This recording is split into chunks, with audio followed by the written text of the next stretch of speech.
Power of One. Today, I'm going to be speaking with the director of Cure Violence, Robert Warner. He will educate us and he will help us to understand the needs of some of the young African American men in Philadelphia and around the Commonwealth and what we can do to help them because they are being affected by all of this gun violence that has taken place in our city of brotherly love and sisterly affection. Welcome to the show, Robert. Robert, you are the director of Cure Violence. Tell me about Cure Violence and the programs that you offer. Well, Cure Violence is a nonprofit organization that deal with high-risk individuals that's out here doing shootings and killings in the streets. So what we do is we target these high-risk individuals, and what we do is we mentor these high-risk individuals, change the mindset of these young individuals, help them get jobs, mentor them, make sure that they're doing what they have to do in school and at home, and try to get them off the streets. Okay. Now, your employees, do they look like me? Yes. Are they doctors, lawyers? Do they have high degrees? Tell me about your employees. Most of my employees are just like me. We're from the streets. We once lived that life, and most of us has changed our lives. Most of us was incarcerated. So by being incarcerated, it made us change our lifestyles because we know how difficult it not only was for us, but it was for our families. So we decided instead of tearing down the city that we was gonna make a bind and build the city back up. So that's why we target these high-risk individuals that was just like us. Okay, so you joined Cure Violence. Robert, tell me about your background. Be very extensive in your story. Tell me about your story, why you joined Cure Violence, and how you're able to help our young African American men, because truthfully, they're being affected by all the gun violence in the city of Philadelphia. Yes.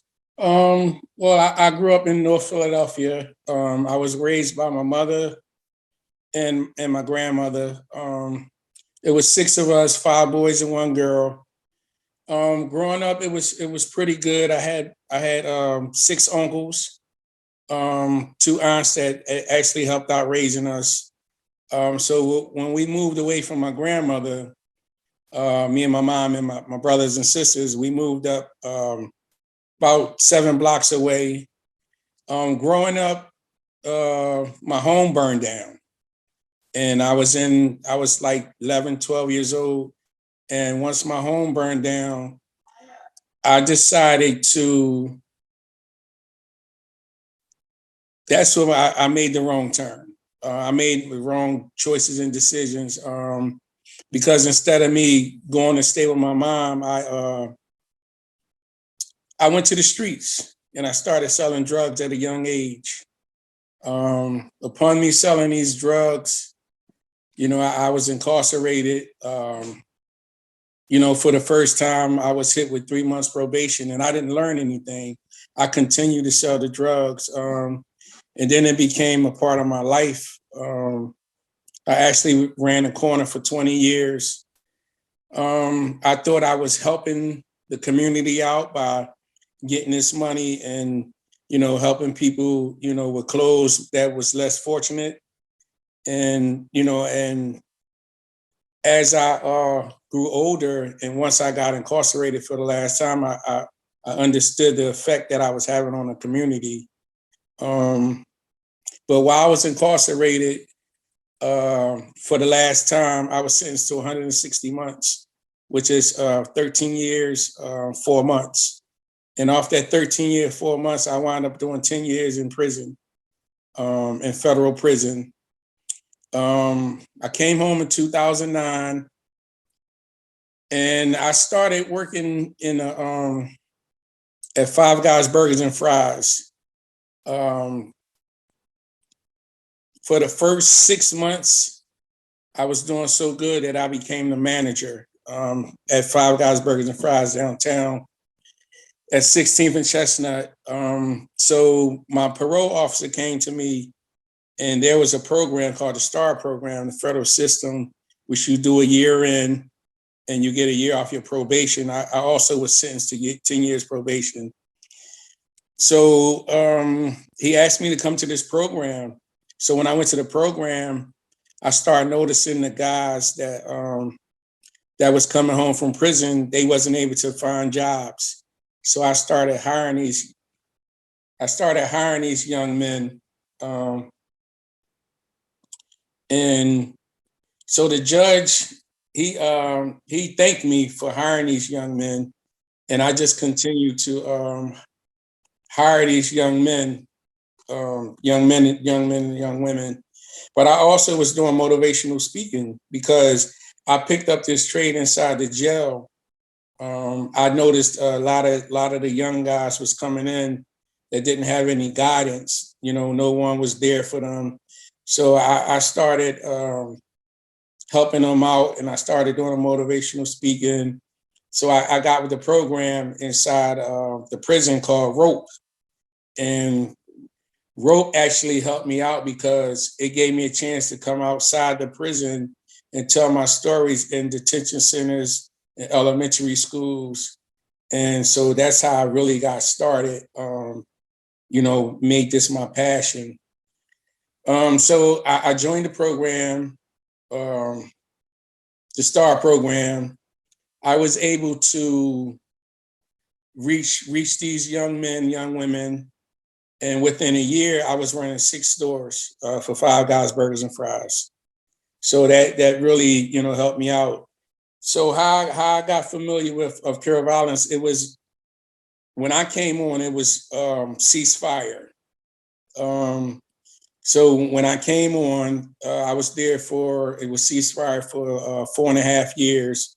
So the person who was over me, it was some discrepancy. So we parted ways. She took ceasefire, and I went with Temple, and we named the program Cure Violence. I want to ask you a question. I want to go back to when your house burned down, and you said you were about 11 or 12 years old, right?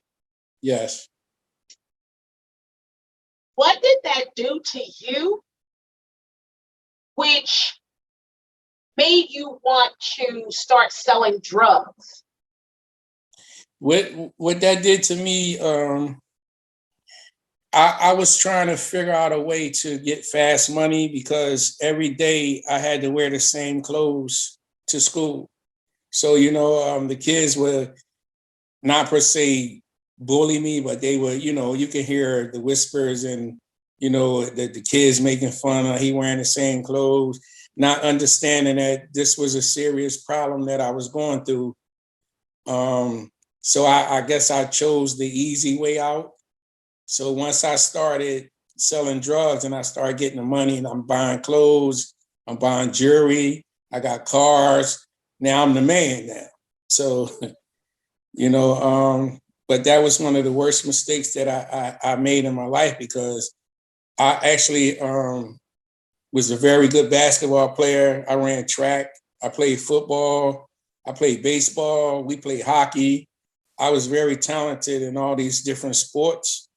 And I had a lot of college coaches coming around in the neighborhood trying to get me to, go back to school and, possibly, become a professional basketball player. But I was so deep into making this money that I forgot about school and the things that was so important to me. So that's why it's very important that, I try to tell these younger kids my story so they can relate to it. Right. And I think it makes a difference. Did you finish school? Did you finish high school? No, I did not. I got my GED while I was incarcerated. Okay. Okay. That was one of the. Now, when you were selling drugs, did you at such a young age, how did you get hooked up in that? Like, how did you think, okay, because we think of 11 and 12, I'm playing steal the bacon and I'm playing hide and go seek. So how did you get that mindset of I need to get money? Was it people in your family who sold drugs? Like, how do you connect with someone in the neighborhood to start doing? How do you know that at 11 or 12? It actually was two of my best friends. Both of them has passed away now. One of the Lil June was older than us. So he really had to connect on selling weed. So I guess me and Benji followed him, and we wound up started instead of going to school, we started hanging on corners. We started bagging the weed up, buying it from the older guys in the neighborhood, and we'll bag it up and we stand on the corner and we'll sell it. We actually started selling it to the kids that was going to high school. They knew that we'd be on a corner before they go to school. So we actually started hanging out on the corner selling it. And did you know at that time what you were doing was wrong? Not at the time. Not at the. I knew it was wrong because a lot of older people would tell us, "Man, go to school," but we didn't. We wasn't really thinking that it was that bad because Okay. it was so many people doing it. So, but as you grow up and you get older, you get to understand that you put yourself in a very serious situation. Right, right. Now, I read an article on you, and it was in December of 2019, and you indicated that right now, many communities are going through community illness with all of this gun violence that's taking place in the city of Philadelphia. And I thought that was so powerful what you said in a couple of different ways. Just like you're saying that you made that decision because you were wearing the same clothes over and over again. And sometimes when I would go to schools and in speaking to people who are attending meetings like you and I don't think the question is asked, why are you doing this to these children? Mm-hmm. Are they doing things because they have to survive, or are they doing things because they want to? You know what I mean? Speak to what you think the community illness is, and what do you see with the youth today as opposed to when you were coming up? I think that the illness, the community illness right now is weird, as though they think that the things that's happening is normal. As for example, I'm gonna give you an example. When they hear gunshots, instead of running away from the gunshots, these kids run to the gunshots. And what they do is they filming this stuff, and it's a game to them. To where as though when I was growing up, you getting a beating from 10 parents before you even get home. You was able to be chastised by other people's parents, and you respected your elders. Back when I was growing up, we was taught to respect the women and the children and make a safe haven for them, especially for the kids to be able to play. We had recreational centers, we had playgrounds, we was able to go to swimming pools. It was a lot of different things that they had out there for us, which nowadays all that stuff is cut off for these kids. And a lot of the older people now is actually kind of scared to talk to the youth. And me being inside of school, I understand what's going on in a household. Most of the time, there's only one parent in the household, and it's generally the mother. So these young men, young adults, they are looking up to the wrong people. There's no man in the household to teach them differently. So they actually are being followers instead of leaders. So that's why. Able to get through to a lot of them, because I know your boots on the ground, and Yes. you're out in the street probably when I'm home. Even though you know me, I'm boots on the ground too. Mm-hmm. but in a much different form, you and what your team does. Do you find that they speak to you? Because sometimes they do not want to speak to law enforcement, which is real. Mm-hmm. Are you and your team able to change the lives of some of these young people that will pick up a gun and shoot somebody and not even think twice about it? Yes, right now, I have 16 workers that's up under me, and each worker has 15 participants, which Wow. is high risk that carry guns. We're able to get through to these young men and young women because what we tell them, we keep our word to them, and it's about getting that trust for them to be able to open up to you. It don't happen overnight. A lot of times you have to show these young individuals that you are sincere about what you say to them. You have to hold their hand. You have to show them different things instead of them just being in a 2 block radius. You have to take them downtown. You have to show them Love Park. You have to show them the art museum. You have to show them things like that because they're not aware that a lot of this stuff is out here, and there's a lot of people that's out here that's willing to help them. They just don't know until you bring it to their attention. How can some young person who wants to change their life get in touch with your program, or how do you find out about those troubled teens or about those teens that are using gun violence to solve problems? Right now, I'm in Simon Grass High School, and most of the young adults that I have either been shot, or their family members have been killed, or their close friends have been killed. So they actually are traumatized. So they are actually reaching out to other people like the social workers, um, the the principal at the school, and they're asking for help. Yeah. So by me having a good relationship with most of the people at the school, they would give me a call and set up a meeting for me to sit down and talk to the young kids. So I'll give them my phone number, and I'll let them call me, at any time of the day. And if they need me to come and pick them up, or sometimes they might just call me because they're hungry. I always, make it my business to make sure that I leave out my house and go make sure that they're well taken care of. Wow, But that's amazing. a lot of the kids that I have on my caseload already have cases, either a drug case or a gun case, and they have the ankle bracelet on their leg. Mm. So it gives me an opportunity to get them inside of a corner and get the truth up out of them and ask them what do they want out of life. Because a lot of times we don't ask the young person what they want. We always telling them what's best for them, but we Right. have to listen to them because there's certain things that they want out of life, and it make it more easier for your job when you listen to them and you guide them and help them go down the path that they want to go down, as long as it's the right path. Right.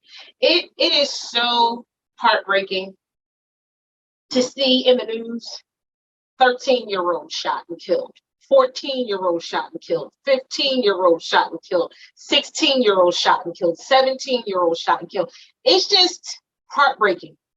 It's heartbreaking to hear about that child who was outside playing and got caught in a crossfire and was shot and killed. Now, you and I know back in the day, women and children were off limit, and it seems like that's no more. It's these young people who are shooting and killing other young people. How do you think we address that problem? But the way I address that problem is, I basically talk to the kid and get the understanding of where their mind frame is, because a lot of them is traumatized. And most of these kids, they come from different neighborhoods. So they feel as though that they have to protect themselves when coming to school and going to school, because now, you have kids that live on 18th Street fighting against kids that's on 19th Street over social media, and they'll let you know that it's on site. Whereas though when we was growing up, we didn't have these cell phones. We didn't have social media. You have to remember a phone number. Right. And he was very good at that. See, now they can just put the number in there and it's stuck in there. So I think that technology is way different now. And these kids is a little bit more advanced than what we was, as far as, learning how to use a gun or learning where to get a gun from. So we wasn't thinking about stuff like that. We made up our own games, how to play our own games. So I think, the social media and these phones is detrimental to what's going on. I agree. So now, do you have a number for Cure Violence? So say there's some youth that wants to change his or her life and they're looking at this program and they want to be able to get in touch with Cure Violence. Do you have a number at Cure Violence where they can get in touch with you? Yes, you can call me at 215-913-6917.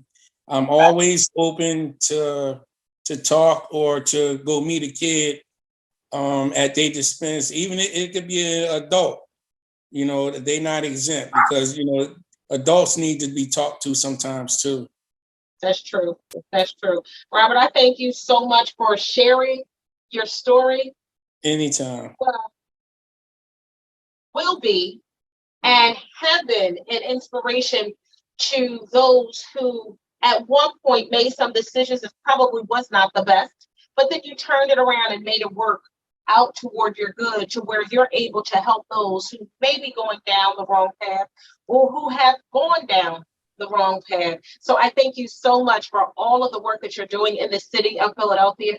Thank you for all the work that you're doing to help our African-American young men, young men and young women in general. I truly thank you and keep up the great work. Yes, thank you. I also have a 12 and under basketball team that I coach on, and we practice at Connie Mack on 22nd and 22nd and Lehigh every Saturday from 10 to 12. So if you got any kids that are interested in playing basketball, that want to be taught how to play, they're always welcome to come. Okay, and they can just show up? Just show up and ask for me, and I'll get them signed up, and I'll let them start practicing. Sounds good. Thank you so much, Robert. Thank you for joining me today. Please understand that there are many programs out here to help those who have been affected by gun violence or violence as a whole. But there are many programs who will embrace and who will love on our young children to make sure that they have other options other than resorting to violence. Please, if you need help, reach out to community members, reach out to church leaders, reach out to the community-based agencies so that you can get help. If you need help as a youth, and any parents seeking help for their children, peace and love.